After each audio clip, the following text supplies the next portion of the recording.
Um, Kakaiba po sa akin ang setup ngayon dito po sa ating paraan ng ano bang tawag natin dito.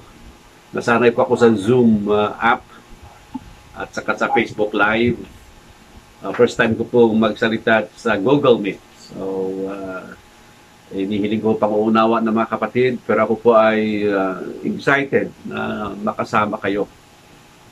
Sa amin pong Zoom ay nakikita ko po yung aming mga mukha sa screen. Ngayon ay medyo blanco po ako. Kaya i-imagine ko na lamang na nandyan po kayo. At para po sa ating lesson, hopefully ay nakikita nyo rin ang aking screen, ay ang tatlo pong letra, FTF. Ito pong nais kong ibahagi po sa inyo. Ang FTF stands for First Things First. Yan. Ang unang mga bagay ang dapat po nating unahin. Kaya dito po sa ating pag-aaral na ito ay malalaman po natin ano-ano ang mga dapat nating unahin sa ating buhay Kristiyano.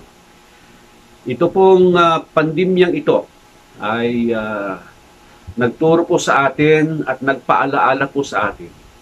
Ano po ang mga dapat nating unahin sa buhay? Ano po? Kung meron man tayong mga natutunan sa loob na po ng magdadalawang taon na pandemya, ay alam na natin kung ano ang mga mahahalaga po sa atin. May mga bagay tayong mga pinahalagahan noon, pero nalaman natin, hindi pala sila ang mamahalagang bagay. Di ba? Ang mga pangyayari ay nagturo po sa atin ano ang mga mahalaga sa ating buhay Kristiyano. Ang mga balitang, mga pangyayari sa ating mga paligid, mga kakilala po natin na na-hospital, ang iba naman ay nasa isolation, at ang malungkot ang iba ay pumanaw. No? Nahirapan tayong tanggapin ang ilan dito, ang iba ay medyo handa, ang iba ay talagang hanggang sa ngayon nahihirapan pa rin. Kaya mahalaga lamang na malaman natin ano ang mahalaga sa ating buhay Kristiyano, mga kapatid. At ito nga ang aking unang natutunan. Ang unang mahalaga po sa atin ay walang iba kundi ang Diyos. Ang mga pangyayari ito ay nagpapaalaala lamang na mayroon tayong Diyos na makapangyarihan sa lahat. Maalala ko po ang isang batang babae na minsan isang gabi ay naglindol. At ang batang ito ay nasa lugar na ang mga tao hindi naniniwala sa Diyos. Pero siya ay mayroong paniniwala sa Diyos. Nung lumindol ay tinanong siya, hindi ka ba natakot sa lindol? Sabi niya, hindi naman. Ako ay naniniwala na ang Diyos ay makapangyarihan sa lahat, na kaya niyang yanigin ang buong mundo. So, ang lindol ay nagpaalaala sa kanya patungkol sa Diyos na kanyang pinapaniwalaan. Sana nga po ang pangyayari ito na pandemya ay nagpapaalaala sa mundong ito na mayroong Diyos. At ang Diyos na ito ang dapat na pahalagahan, ang number one sa buhay po ng tao. Nang ang mga apostol, Pedro at Juan, ay binagbawalan na mangaral patungkol sa Panginoong Jesus sa Gawa Kapitulo 5, ay nagsabi, but we would rather obey God rather than man. Sinasabi lamang nila na mahalaga ang Diyos sa amin kaysa inyong mga pagbabawal. Kaya itutuloy nila ang pangangaral patungkol sa Panginoong Jesus sapagkat susundin nila ang Diyos. Siya ang number one sa kanilang buhay. Patungkol sa kanilang pangangaral, sa kanilang pamumuhay, ang Diyos ang kanila pong uunahin. Hindi nga po ba ito yung ating paraan ng pagbabaybay ng joy? How we spell joy. Awitin natin noong tayo mga bata pa. Sa mga nakaka-relate lamang. Well, sa ngayon ay kinakanta pa naman ito J-O-Y. At ang sinasabi natin ay Jesus, others, and you. Nauuna ang Diyos. Oo nga, concern tayo sa iba, concern tayo sa ating sarili, pero unang-una ay ang Panginoong Jesus o ang Diyos ang ating inuuna sa ating buhay. At inaawit din natin mga young people. Maalala ko, mga panahon namin, mga anak ni Brother Irene dyan sa Angeles City. Meron kami mga pagkasama-sama noon, mga kabataan po namin. Inaawit namin, seek ye first the kingdom of God. Yan. Based on Matthew chapter 6, verse 33. But seek ye first the kingdom of God and His righteousness, and all these things will be added unto you. Nagsasabi lamang na ang Diyos ang uunahin natin. At ang mga bagay na ating pong kinababalisahan sa mundong ito, doon po sa Matthew Kapitulo 6, tinalakay ng Panginoong Jesus ito, ang pagkain, ang damit, at iba pang pangangailangan ng tao ay pawang idaragdag na lamang po sa atin sa kondisyon na inuuna po natin ang Diyos, ang kanyang kaharian at ang kanyang katuwiran. Ito po ay tinuro na mula pa po sa Lumang Tipan, Deuteronomy chapter 6 verses 4 to 9, nang sabihin ng Panginoon sa mga Israelites, "Hear, O Israel, the Lord our God, the Lord is one. You shall love the Lord your God with all your heart, and with all your soul, and with all your might. And these words that I command you today shall be on your heart. You shall teach them diligently to your children, and shall talk of them when you sit in your house, and when you walk by the way, and when you lie down, and when you rise. You shall bind them as a sign on your hand, and they shall be as frontlets between your eyes.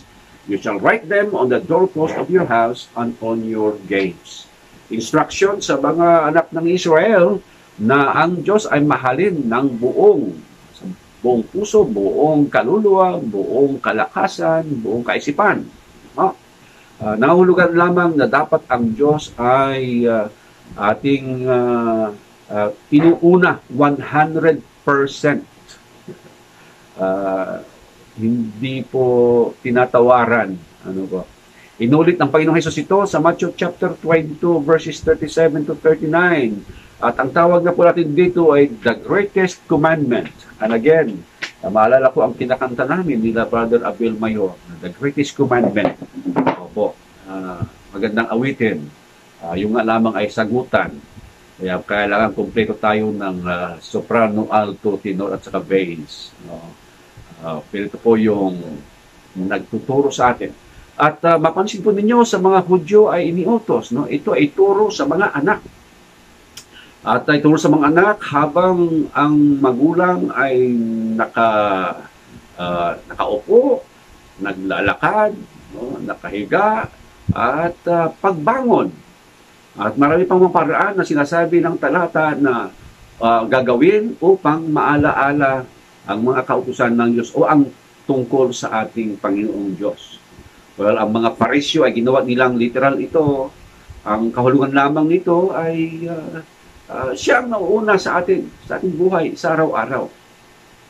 Hindi natin kailangan mayroong tayong mga material na mga pamamaraan upang maalaala lagi ang Diyos. Ang iba ay ginagawa ito, mga physical na bagay, may mga cross, may mga kwintas, at mga anumang mga dekorasyon na magpapaalaala sila sa kanila. Para bagang nililiteral nila itong sinabi ng mga talata sa mga Hudyo. Katulad ng pagkakaunawa ng mga Parisyo ay niliteral po nila ito ng mga phylacteries, meron silang sinusuot sa harapan ng kanilang sa may noo nila, at kung ano-anong mga nakalagay diyan sa kanila. Maalala naman po natin, no, na ang pananampalatayang Kristiyano ay more on spiritual. Ang ating pananambahan, no, in spirit and in truth. Ang ating awitan ay sa espiritu. At hindi po tayo nag-rely sa mga physical o material na bagay. Kasi isipin na po natin, kapag wala na po yung mga material, wala na po yung mga physical na bagay, paano na lamang? Kaya may nakikita tayo o wala, may nararamdaman tayo o wala, inuuna po natin ang Panginoong Diyos. At dapat nating maunawaan, mga kapatid, we must know that as Christians, without Christ, letters A, and N would mean I am nothing. Alam na po natin yan. No? Pero ang paniniwalang ito ay nauhulugan lamang na ating inuuna ay ang Panginoong Kristo. Ang Panginoong Jesus, ang Panginoong Diyos. Sapat kung wala ang Diyos, ay wala tayo. Ano nga ba ang sinabi ni Pablo? Sa mga kapatiran po sa Efeso, na dati po ay mga hintil, o sa chapter 2, verses 12 to 13, sabi niya sa kanila, remember that you were at that time separated from Christ. Hindi ba po sila mga Christians? Ano po? Kasi sila yung mga hintil. Ito, alienated from the commonwealth of Israel and strangers to the covenants of promise. Hiwalay sila sa bansang Israel, no? Mga estranghero sila sa covenants of promise. Wala silang alam patungkol sa pangako ng Diyos, no? Sapagkat ang pangakong ito ay para sa mga Israelites o sinabi ng Diyos kay Abraham. Hindi po nila alam ito. Then having no hope and without God in the world. Ito, kalagayan po nila, kaawa-awang kalagayan ng mga taga-Efeso nung hindi pa po sila mga Kristiyano. Walang pag-asa, walang Diyos. Yan po, no? Kaya tama, without Christ, we are nothing. Without God, we are nothing. Without us, God is still God. But without God, wala po tayo. Verse 13, ito po ang pagbabago sa buhay ng sumampalataya na katulad ng mga taga-Efeso. But now, in Christ Jesus, you who once were far off have been brought near by the blood of Christ. Ito po. So, pamamagitan ng Panginoong Jesus, nang tayo ay iligtas niya, hugasan niya ating mga kasalanan sa kapangyarihan ng kanyang dugo. Yan, no? Nagkaroon tayo ng pag-asa, nagkaroon tayo ng Diyos, tayo ay naging mga anak ng Diyos. Kaya nararapat lamang po, no? Siya ang ating unahin. Marami tayong mga kailangan, marami tayong mga pinapaniwalaan, pero unahin po natin ang Diyos. Pangalawa, natutunan po natin mula po sa pandemyang ito na buhay, life as it is a first thing first. Opo, no? Alam nyo, mula noong mayroong virus at napakalaki po ang possibility na tayo ay mahawa at kami nga po ay nahawa ng aking pamilya, ng aking misis at nahawaan din namin ang aming bunso na hindi naman umaalis sa bahay, nasa bahay lang. Ito ang naituro po sa atin na yung buhay ay napakalaga. Malungkot at masama na mga balita ang ating naririnig mula pa noong nakaraang taon, March 2020, 21 na ngayon, lumampas na ng March, buwan na ng Agosto. So, higit siyang taon, magdadalawang taon na ito pag umawag pa tayo next year. At mga hindi po inaasahan na mga balita na mga kakilala po natin ay nahawaan po ng virus na ito. So, nagkasakit sila at na magkasakit ay na-isolate. Ang iba ay na-hospital na at nabuti na naman kung mayroong pong hospital na tumanggap po sa kanila. Noong pong panahon na kami ay nahawaan ng virus ay punong-puno po ang mga hospitals. April po yon ng nakaraang taon. At tinulungan lamang tayo ng Panginoon. Ginamit niya ang ilang mga kakilala po natin upang matanggap si Jonah sa isang hospital. At 5 days po siya doon sa hospital na iyon. Kami naman, ng aming bunso ay sa bahay lang na na-isolate. At ganoon din ang nangyari sa ibang mga kapatiran. At ang malungkot nga, ang ibang mga kapatiran po ay hindi nakaligtas sa virus po na ito. Bago-bago lang, may mga kakilala po akong nabalitaan. Pumanaw. At meron po ako mga kamag-anak din naman na pumanaw ng dahil po sa COVID. At ang malungkot pa po, sa pagpanaw na ito ng mga kakilala natin, mga kaibigan, mga mahal sa buhay, na kapag COVID positive po sila, hindi na po sila na iuuwi sapagkat mayroon pong batas na kailangan makimate within 24 hours. Naging problema po ito ng mga ibang mga probinsya sapagkat wala po silang maraming cremation facilities. Kaya sa mga balita po natin, nakakalungkot. Nakapila ang mga i-cremate. Kaya pinayagan na rin lang na magkaroon ng mass grave. Naghahanda ang ibang mga bayan ng mass grave daw kung saan nila ilalagak ang mga labi ng mga mahal nila sa buhay. So, lahat ng mapangyari ito will teach us that life is the first thing first. Kaya naman kapag tayo ay nagising kinabukasan, dapat nating unang isipin, magpasalamat tayo sa Diyos sa buhay. Ang iba ay ayaw o parang sekreto sa kanila o parang baliwala sa kanila yung birthday. So sinasabihan sila, magpasalamat ka na ikaw ay nag-birthday. Isang taon na idagdagan naman sa iyong buhay. O kaya ang iba ay ayaw ang aminin na tumatanda. At pinapaalalahan na pasalamat ka na tumatanda ka. Bakit? Ang iba hindi tumatanda. Ano ibig nilang sabihin? Hindi dahil sa bumabata. Kundi hindi sila tumanda kasi hindi po sila umabot sa taon na matatawag na matanda. Bata pa ay lumisan na sa mundong ito. Ang buhay natin ay napakalaga sapagkat ito ay galing sa Diyos.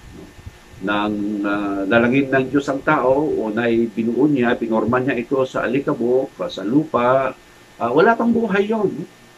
Anyong tao, mayroong ulo, may katawan, dalawang kamay, dalawang paa, etc. Pero wala pong buhay yon. Nagkaroon ito ng buhay ng hiningahan ng Panginoon Diyos ang butas ng kanyang mga ilong.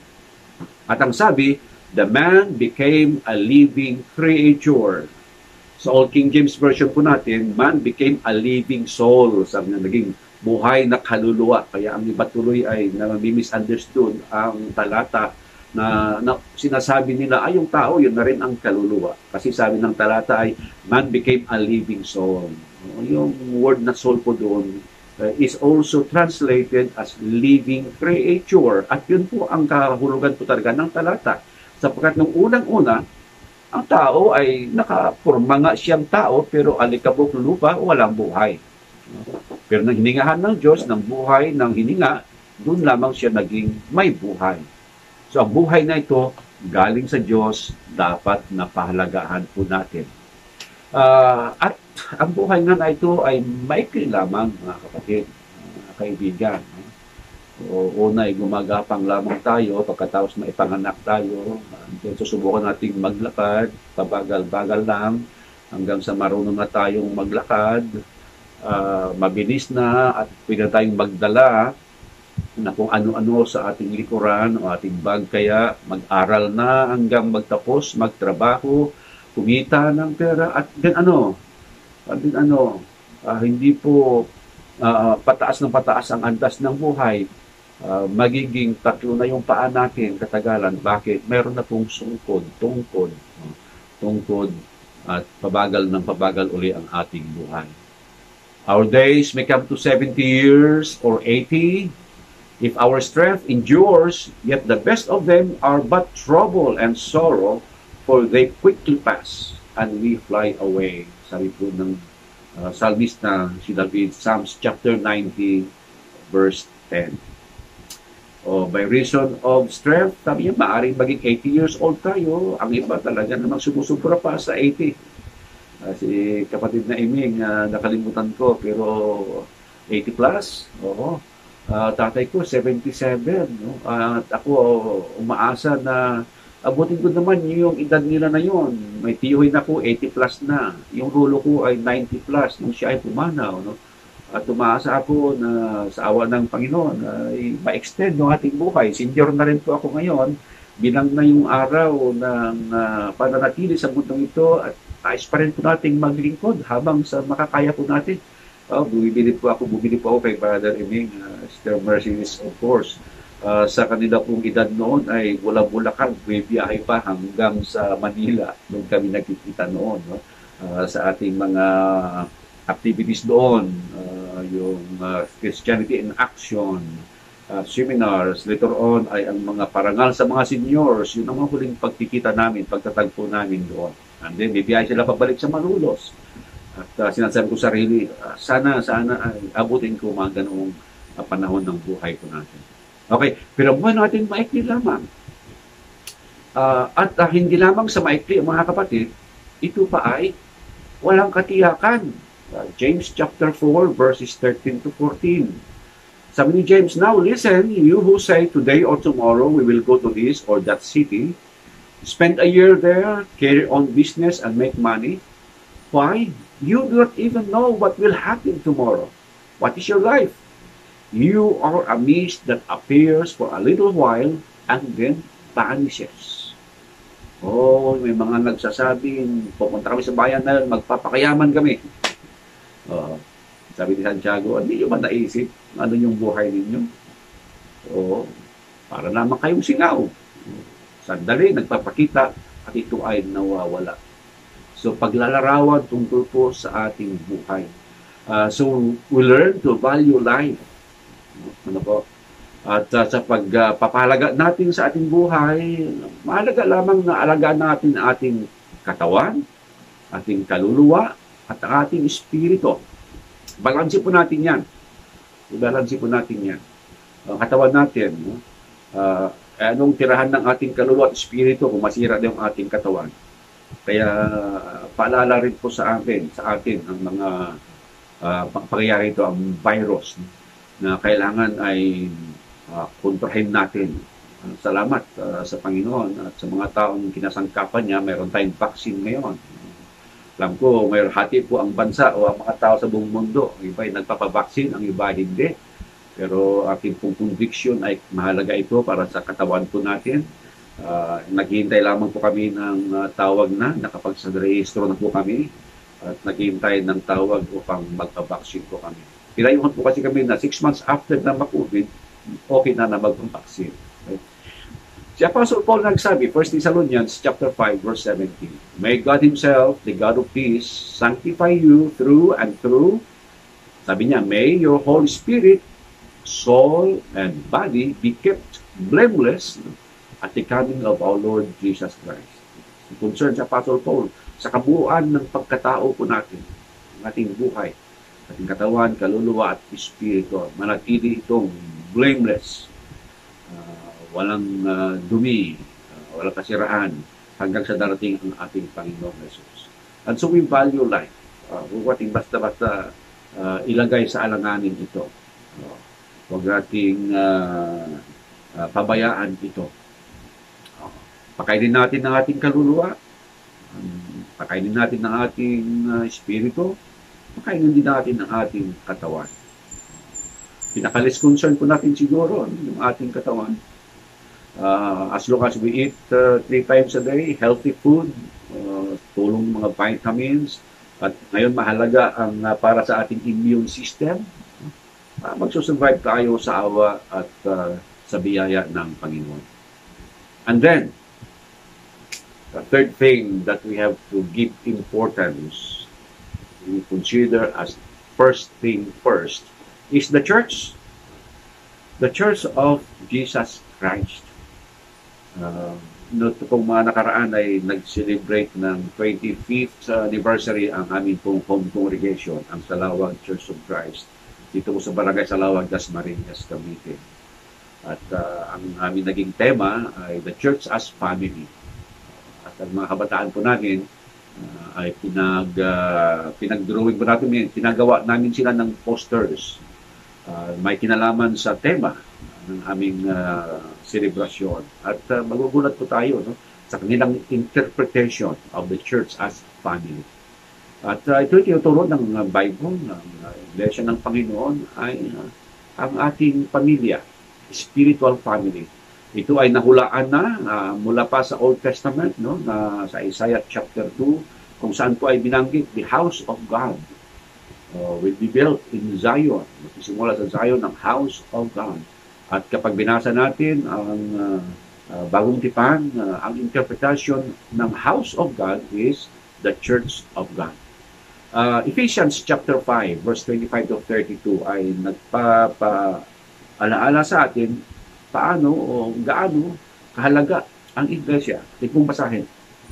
Ito instructions, husbands and wives, but sabi ni Pablo, actually ito may kinalaman sa iglesia at ang Panginoong Jesus. Well, sabi niya, husbands, love your wives as Christ loved the church and gave Himself up for her. Panginoong Jesus, binigay niya kanyang sarili sa iglesia. Hindi po gagawin ng Panginoon yun sa isang walang halaga na bagay. Sa katunayan, ang Panginoong Jesus nagbigay ng kanyang buhay para po dito. Minahal niya ang iglesia na parang pagmamahal ng asawang lalaki sa asawang babae na walang mahalaga ang iglesia. Huwag po tayong maniwala sa mga nagsasabing hindi mahalaga yung iglesia. At pwede kang mamili saan kang iglesia pumunta o makipag-join. Huwag po tayong maniwala. No? Mayroong tinutukoy ang Bible na the church. Using the definite article the. So mayroon siyang specific na tinutukoy na church. At noong namang unang siglo, mga kapatid, pag sinabi nilang the church, understood po yan sa mga tao. Kasi wala namang maraming mga churches noon na katulad po ng ating panahon.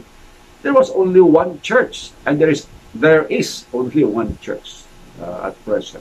At yun ang sinasabi ng Bible na the church na inibig ng Panginoong Jesus at ibinigay niya ang kanyang sarili para po dito.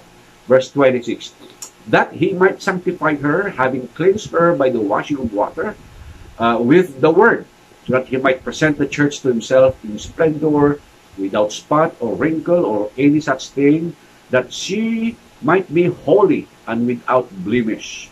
In the same way, husbands should love their wives as their own bodies. He who loves his wife loves himself. For no one ever hated his own flesh, but nourisheth and cherishes it, just as Christ does the church. Because we are members of His body, therefore, a man shall leave his father and mother and hold fast to his wife, and the two shall become one flesh. And this mystery is profound, and I am saying that it refers to Christ and the church. Maliwanag po ang mga talata kung ano ang pagpapalaga, gaano na naman ang pagpapalaga ng Panginoon Jesus sa iglesia bilang ang asawang babae, bilang katawan niya. At sa verse 25 nga ay sinasabi na siya ang tagapagligtas ng kanyang katawan. Ang katawan niyang ito ay ang iglesia. Verse 23 ito ng chapter 5. So, kung gaano po ang pagpapahalaga ng Panginoong Jesus sa iglesia, dapat ganoon din po tayo. Opo, ano? It's our spiritual family. Sa spiritual family na ito, God the Father is our Father, the Lord Jesus Christ is our big brother, and we are sisters and brothers. 1 Timothy chapter 3, verse 15, but if I tarry long, that thou mayest know how thou oughtest to behave thyself in the house of God, which is the church of the living God, the pillar and ground of the truth. So, ang verse na ito, si Pablo, na kinasiya ng Espiritu, ang nagbigay ng paliwanag, interpretasyon, that the house of God mentioned in Isaiah chapter 2, verse 2 and 3 is the church of the living God. Ang tawag ng Tagalog dito ay sambahayan ng Diyos na buhay. Sambahayan, it's the family. Sa ibang version ay household. So, yun po tayo. Ang iglesia bilang pamilya. At tayo kabilang sa pamilyang ito. Also, the church is pictured as the bride of Christ. Bilang bride, sabi nga ng verse nating binasa, verse 28, in the same way, husbands should love their wives as their own bodies. He who loves his wife loves himself. Mga po, no? So, ganun ang isang pagpapahalaga ng Bible sa iglesia, sa church. Inilarawan dito bilang bride of Christ. At ano pa? The church is the body. The body of Jesus. Na kung sabi ng Panginoon Jesus, kung ang isang tao ay naalagaan niya, kinakalingan niya, kinakandili niya ang kanyang katawan, dapat ganun din ang pagkandili natin, pag-aaruga natin sa iglesia. No man ever hates his own flesh, but nourisheth and cherishes it as Christ does the church, because we are members of the body. Pinapakita lamang mismo ang Panginoong Jesus nagpapalaga sa kanyang katawan. At mabasa ka po natin, He is the Savior of that body. Oh. Hindi po niya iniligtas yung iba. Ang iniligtas po niya ang kanyang katawan, ang kanyang iglesia. So, ganoon po kahalaga. At maulit po natin, the church as the family of God is a first thing first. Ang pamilyang spiritual ay napakahalaga din naman sa mga spiritual na anak ng Diyos. Dito po tayo napapabilang. Sa buong mundo, kahit saan ka pumunta, if you find the church, you have a family. Kaya meron tayong awitin anywhere is home. Kung saan nandun ang mga kapatiran, mayroon tayong tahanan. Sapagat mga kapatiran po natin sila. At nabanggit ko po, yun ang essence ng pagtatawag natin sa isa't isa na brother and sister.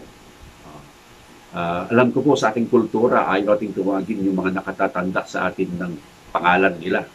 Kaya nilalagyan natin ng brother so-and-so, sister so-and-so. Pero yan po ay paggalang natin sa kanila. Sa halip na sabihin na kuya, ate, o tita, tito, or lolo, lola, manong, manang, ang tawag natin brother, sister. Hindi po natin title yon. Hindi po natin titulo yon na katulad ng nakagawian ng denominasyon. Ang mga ngaral nila, mayroong mga titulo. Ay tinutulad nila sa titulo ng mga engineer, attorney, doctor, etc. Tayo sa iglesia, yung mga nanglilingkod ng mga kapatiran, wala pong mga titles. Yung word na brother and sister, hindi po natin title yon.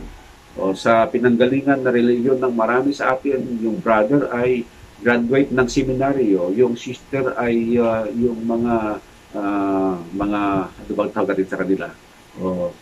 Nagmamadre. Tapos meron silang mother superior. Pag lumampas ka doon sa brother, father ka na. So, kakaiba ang iglesia ng Panginoon. Karagdagang pagpapahalaga sa iglesia ng Panginoon ay yung inilarawan ito bilang isang kawan. Isang kawan. Kawan ng Panginoong Hesus at siya ang pastor po dito. Sabi niya, ako ang mabuting pastor. Ibinibigay ng mabuting pastor ang kanyang buhay dahil sa mga tupa. Ako mabuting pastor at nakikilala ko ang sariling akin at ang sariling akin ay nakikilala ako. Gaya ng pagkakilala sa akin ng Ama at ng sa Ama ay pagkakilala ko at ibinibigay ko ang aking buhay dahil sa mga tupa. Mahalaga ba ang dugo ng Panginoong Hesus, ang buhay ng Panginoong Hesus? Opo. At dahil ibinigay niya ito para sa mga tupa, ang church po yun, tayo po yun, ibig sabihin mahalaga ang iglesia. So, ganoon po ang pagpapahalaga ng Diyos, pagpapahalaga ng Biblia sa iglesia ng ating Panginoon. At huwag po natin kaligtaan. Oo nga, meron tayong spiritual family. But the last thing that I will present to you as first thing first in our lives is our physical family. Oo naman po. Alam nyo, katotohanan na ito, kapag nasa deathbed na ang isang tao, sino ang tinatawag? Hindi mo yun nga tatawagin yung mga kaibigan niya, mga kalaro niya, mga kapartido niya sa politika, nasaan ba sila? Tatawagin niya yung pamilya niya. Nitong mga nakaraan, sabi mo ko sa inyo, mayroon ka mga kamag-anak din naman na tinamaan ng COVID. Isang touching story, nabasa ko na lamang, isa sa mga apo, nagboluntaryong samahan siya sa ospital. Kahit na, ibig sabihin nito ay mahahawaan din siya ng virus. Pero sabi niya, okay lang sa akin. So, siya ang malalay sa kanyang lolo sa ospital. In fact, pati ang kanyang lola ay nalalayan niya. At siya rin nag-positive din naman sa COVID. So, family. At the good story, the good news is, nag-survive ang lolo at pati siya.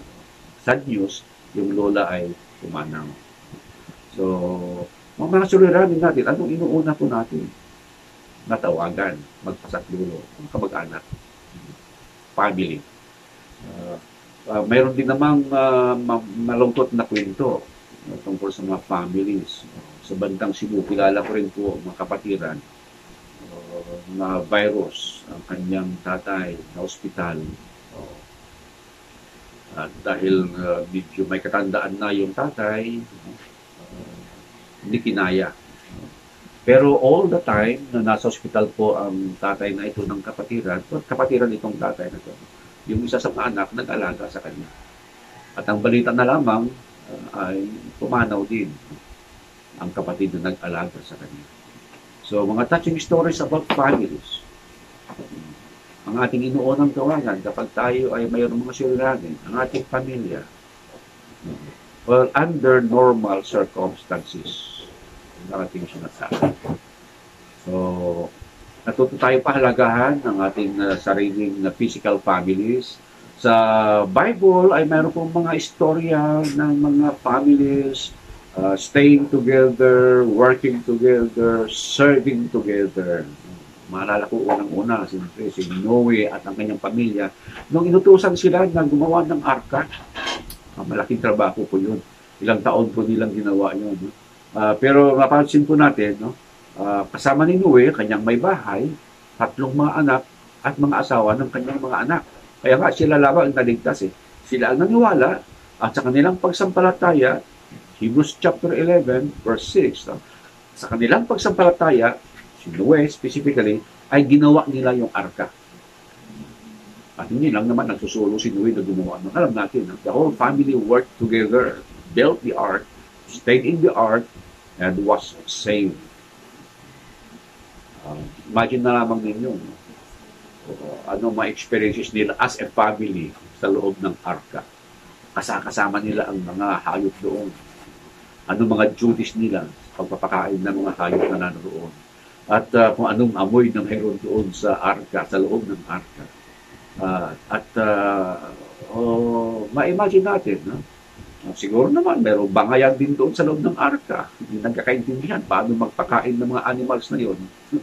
O anong dapat nila unahin doon. No? But they stayed together as a family. And they come out victorious as a family. Si Moses din. Nung ipinanganak siya kasi bawal ang ipanganak na lalaki. So, dahil dumadami na mga Israelites doon sa Egypto, natakot na yung hari ng Egypt. Baka sila ay dumami pa at malamangan pa sila, kaya pinagbawal panganak ang lalaki. Sabi sa mga midwife, pag babae ang ipanganak ng isang babae na Ibria, buhayin nyo. Kapag lalaki, patayin nyo. Kaya naisip ng Diyos paano i-preserve. May instruction sa kanila. Okay, so nilagay nila sa basket, pinaanod, at ito ay nangyari dahil sa tulungan ng pamilya. Okay? Sabi natin si yung ama na si Amran, si Jochebed, yung asawa, nilagay nila sa basket, yung si baby Moises, si Miriam na kapatid, nandoon, nagbabantay, binabantayan niya saan napunta yung basket. At nung makita niya na kinuha ng prinsesa, pumunta siya roon at nagsabi, gusto mo kukuha tayo ng tagapag-alaga, ng yaya. Galing ganun ang kwento. At ang kinuhang yaya, si Jochebed, yung nanay nila. So, family working together to preserve life. At Joshua's family, maalala po natin ng kanyang hamon sa mga kapwa niya, Israelites. Sabi niya, mamili kayo. Kung inyo bang paglilingkuran ng mga Diyos-Diyusan dito o ang totoong Diyos. But as for me and my family, we will serve the true God. And then Joseph, Mary, and family, alam po natin, no?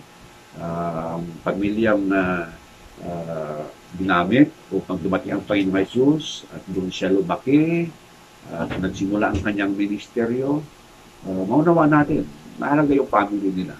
At Timothy's family, si Timoteo kasi half Jew siya, half Gentile. Yung tatay niya ay Hintil.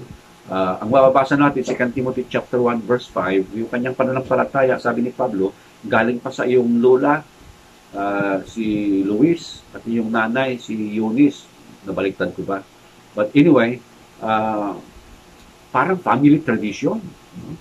O, yung kanyang pananampalataya galing pa sa kanyang grandparent, grandmother. So, pinapakita rito na ang family ay napakalaga kahit na sa larangan ng pananampalataya, na hindi napuputol doon sa unang generation ng pananampalataya ng mga Kristiyano. So, makarating nawa sa second generation, third generation, and fourth generation. Ako ay nasa third generation ng mga Christians. Ako ng lolo ko, magulang ko, tapos ako, mga anak ko ngayon, at may awang Panginoon hanggang sa pang-5, pang-6, at sa mga darating pa mga henerasyon. Napakalaga ang pamilya. So, mga kapatid, in conclusion, this pandemic has taught us what are the important things. Opo. Mahirap naman, wala tayong natutunan itong pandemyang ito. Umaabot na tayo ng ilang buwan, hindi isang taon, at wala tayong natutunan na mahalaga, ay kapos tayo sa pangunawa kapag ganoon. Hindi po ang mga trabaho ang mahalaga. Anytime mawawala po yan. Magsaradong kumpanya, wala na. Akala ng iba nakasandal sa pader kasi magaganda, malayayaman, malalaki ang multi-billion yung kanilang mga kumpanya. Sa isang iglap, bumagsak ang dahil sa pandemya. Hindi pala sila ang first thing first. Pero, nauubos po yan. Pinag-aawayan nga ngayon, billion-billion nawawala daw. Mahalaga, pero hindi mo siya ang pinakamahalaga. Material na bagay, nawawala din po yan. Ganda-ganda mga bahay, ganda-ganda mga sasakyan. Dumating ang pandemya, nahatak po ng bangko ang mga yan. Bakit? Hindi naman pwedeng mabayaran ng mga nakautang po sa mga ito. Mga chapel natin. Kala natin noon, pagandahan ng chapel, palakihan ng chapel. At parang ang mga tao gustong sumamba kung saan mayroong chapel na maganda. Air condition pa. Ngayon, paano yan? Pwede pala tayo sumamba na wala pong chapel. Sa bahay tayo, pamamagitan ng teknolohiya, pwede po pala. Sapagkat kapag tayo nagsama-sama sa mga chapel natin, makakahawaan po tayo at marami na pong nangyaring ganyan. Kaya tayo po ay nag-iingat, pansamantala, sa mga bahay-bahay po tayo. Yan ang mahalaga. Kaya katulad po ng ating presentasyon, mga kapatid at mga kaibigan, ang mahalaga ay ang Diyos. Ang buhay po natin na bigay ng Diyos, ang Iglesia, na kung saan ay binigay ng Panginoong Jesucristo ang kanyang buhay, at ganoon din po ating mga pamilya. So ito po ang aking presentasyon sa inyo na dapat natin pahalagahan, the FTF in Christian life. First things first. Dalangin ko po na kung hindi pa natin natutunan ito, ay matututuhan po natin at ibahagi po natin sa mga kapatid, mga pananampalataya, mga kaibigan po natin, mga kakilala po natin, at pagpalain nawa tayo ng Panginoon.